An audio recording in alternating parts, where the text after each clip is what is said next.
Péché capital numéro 1, l'envie. La jalousie, l'envie, les honneurs font sortir l'homme du monde. Il était proche de minuit et pourtant jamais il ne s'est senti aussi éveillé. Sur le pas de la porte, il les observait tous, un par un. Ces hommes, ces femmes qui valsaient comme si le temps et l'espace n'avaient aucune emprise sur eux. Voilà comment je commence ma nouvelle des péchés capitaux à travers le prisme de l'envie, le premier péché capital.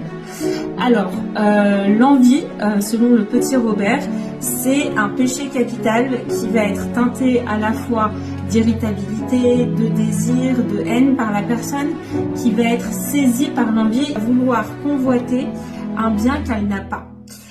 L'envie, elle est référée à un péché capital qui va être honteux. C'est-à-dire que à la fois ça peut être une force motrice pour pouvoir avoir le bien dont on n'a pas, et à la fois une force destructrice, parce que ce feu ardent qui peut nous consumer peut complètement nous mener à notre déchéance. Et c'est pour ça que le personnage principal, François, pendant toute une nuit, va être tourmenté par ses propres envies.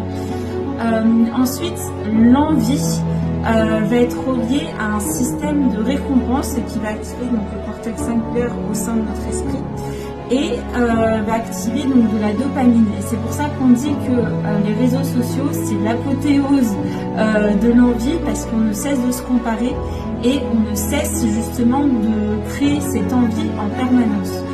Donc si vous voulez être heureux, surtout ne vous comparez pas et ne vous inquiétez pas. L'envie, c'est un sentiment qui est tout à fait humain.